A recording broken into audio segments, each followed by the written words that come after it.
Welcome and thank you for joining. In this lesson, we'll explore the concept of the derivative of a function. Let's start with the meaning of the word derivative. To find the derivative of a function means to find how fast the y values of a function are changing at any point. So in other words, we're going to say that to find the derivative of a function means to find the speed of y values in a function. So when we think of the word derivative, I want us to think of the word speed. And remember that this is not the first time we've mentioned the speed of change of y values in a function. We learn how to measure this by using what we call the instantaneous rate of change of a function at a point, which we did with the help of the slope of a tangent line drawn at a point on the graph of a function. So remember, derivative means speed of change of y values, or instantaneous rate of change of a function, or the slope of the tangent drawn at a point on the graph of a function. Next, what notation do we use for the derivative of a function?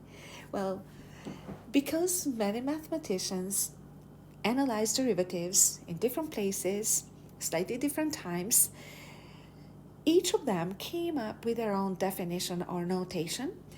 And we're going to start off with Lagrange's notation, a French mathematician who called the derivative f prime x. So he used an apostrophe and he called it prime. We'll talk about why this is called prime in the upcoming lessons. And by this we mean the rate of change of the y values, or the rate of change of f of x. Now here's Lagrange. I brought this just so we can put a face to the name. And next we're going to move on to Leibniz notation. Here is Leibniz, a German mathematician who described the derivative of a function by the notation dy dx, which means this is the derivative of y values differentiated in terms of x. Now, alternative ways to describe the derivative of a function in Leibniz notation are ddx of y. As you can see, the ddx replaces the prime or the apostrophe from Lagrange's notation, or ddx of the function f of x, where ddx actually is not a fraction, it's just a symbol to notate the derivative of a function. Now lastly, we have Newton's notation. We got to bring Newton down here. And in Newton's notation, we're all familiar with his face. We've probably seen it in the physics textbook a lot. So Newton described the derivative of a function with this letter y with a small stress in here. It looks like an apostrophe on top of it. Now, how do we determine the derivative of a function? So we are going to analyze derivatives of various groups of functions, and we'll come up with formulas for each group of functions. But to determine, or at the roots of the derivative, or finding the derivative of a function, will always stay what we call the first principles formula. So the first principles formula states that the derivative of a function, f prime x, I use Lagrange's notation here, is the same as the slope of the tangent drawn at x, and it is measured by the limit as h approaches 0 of f of x plus h minus f of x divided by h. So this is the slope of the tangent formula by using limits, and that represents the derivative of a function. Now, the reason why we call this the first principles formula is because this formula can help us find the derivative of any function with no discrimination about what group the function belongs to. And we are going to practice this very formula to differentiate, or to prove, or to discover, I should say, the derivative of the function f of x equals x to the power of n, which is part of differentiating polynomial functions. Remember that polynomial functions are in the form f of x equals x to some power, and we can have more than one term. So we can have a lot of terms added or subtracted, and they all will look something like this. So let's get started with differentiating f of x equals x to the power of n. And I love doing proofs because proofs help us understand how a formula has come to this world. And in the meantime, understanding this builds trust and faith in using the formula, and it deepens our understanding and appreciation, I must say, about the formula itself. So we're going to say that f prime x, according to the first principles formula, is measured by the slope of the tangent, which we are drawing at any point x, so we are not choosing a specific point, and it is measured as the limit as h approaches 0 of f of x plus h minus f of x divided by h. I'm pretty sure you're going to love this. So let's apply this formula to this function, or in other words, let's bring this function to this formula. So that would equal the limit as h approaches 0 of horizontal line, we have x plus h to the power of n. This would be f of x plus h.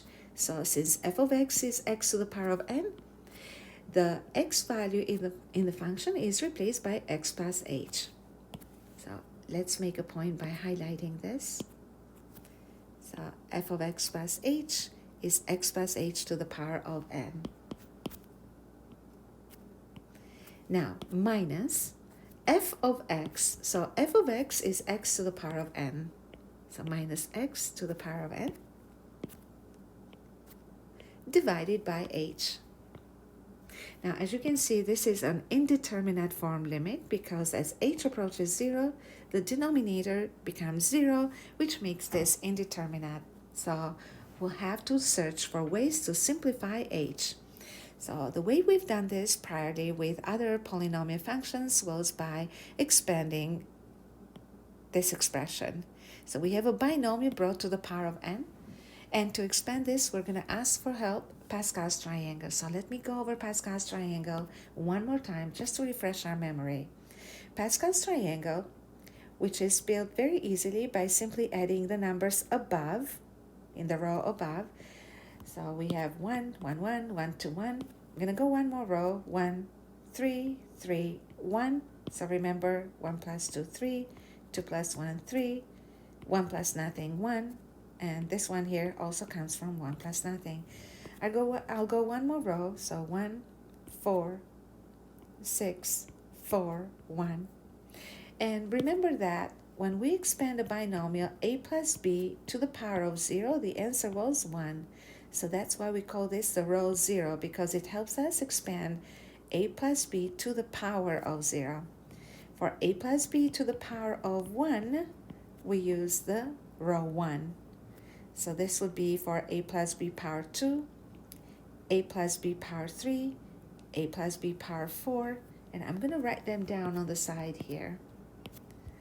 So a plus b power 0, a plus b power of 1, a plus b power of 2, a plus b power of 3. I'm going to stop somewhere. Don't worry. Okay, so I want to bring to your attention now how this is a 1, all right, and this is also a 1 here. This is a 2, this is a 2. We're just emphasizing the patterns. 3, there goes a 3. 4, there goes a 4. So based on this pattern, we're going to build the nth row. So in the nth row then, we must have 1, that's what we start with. And if we are expanding a plus b to the power of n, it means that the next number in the triangle has to be n.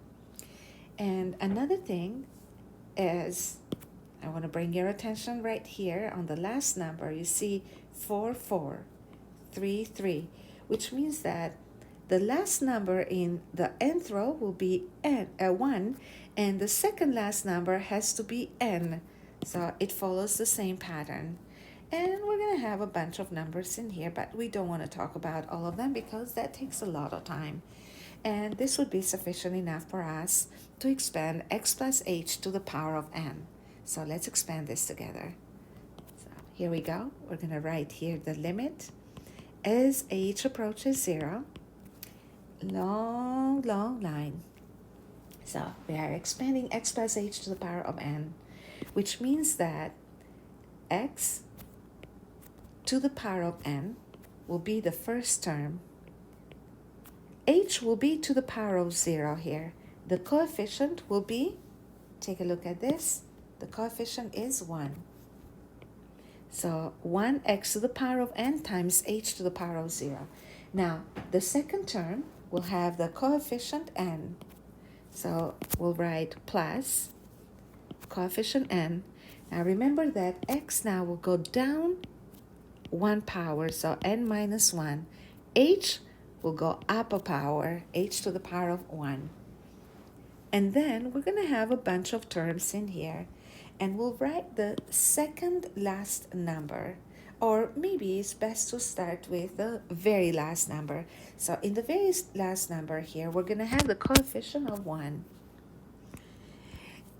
X will be to the power of 0, and h will have all the powers, so the highest power, n. Now, the second last term will have the coefficient n. So here goes the coefficient n. It's the second last term, which means that x has 1 power, h has 1 power less than in the last term. So, and this will be enough for us to describe the expanded form of x plus h to the power of n. You can imagine that will be an infinite number of terms in here if n approaches infinity. So we'll continue the fraction here. And before we move on to the rest of the expression, we're going to say that the expanded form of x plus h to the power of n is described by this very good-looking expression here. And we'll subtract x to the power of n, this one here. And this will be over h. Now, let's take another look at this expression. We're going to write this in a neater, more simplified form so that we can see things better. And I like to take more steps, so write a little bit more, but make sure that there will be no mistakes in understanding and explaining it.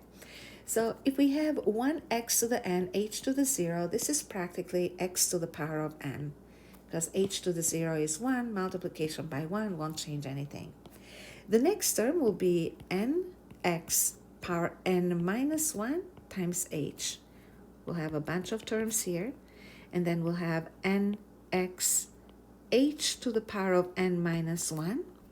And the very last term will be 1 times x to the power of 0, which is practically equal to 1. So 1 times h to the power of n. So plus h to the power of n. And then, again, this will be the more simplified form of the blue expression. And then we will subtract here x to the power of n. Extend the line. Divide by h. And now let's take another look at this expression. So we are going to look for terms that simplify, and you probably notice how x to the power of n and negative x to the power of n here will simplify to 0. So we'll have to rewrite this limit one more time. We'll say that's the limit as h approaches 0 of nx to the power of n minus 1 times h. And then plus a bunch of terms, and then nx times h to the power of n minus 1 plus h to the power of n over h. Now remember what our goal is. We're trying to simplify h, and we're able to simplify h if and only if every term in the numerator will contain an h to the power of 1, at least an h to the power of 1 as a factor. So I want us to think, if the very first term here has an h, remember that the next term will have an h to the power of 2, the next term h to the power of 3, and the power of h will increase until it hits h to the power of n. So that guarantees that every single term, including the first one that has h to the power of 1, will have h to the power of 1 as a factor. So we'll write the limit as h approaches 0. Long dog fraction one more time. We'll take out h, and then we'll write the rest of the terms in the numerator. So if h is out, then we're left with nx to the power of n minus 1. And then the next term, which we said it will be some term that contains h squared, will still have some h in it. So I will just continue with our ... here, acknowledging and remembering that all these terms that are in here will have an h as a factor. And then we'll continue with this term. So here we have n, we have x, we have h. Now remember that we have taken a power of h to the power of 1, so 1 power of h is out, which will make this h to the power of n minus 2.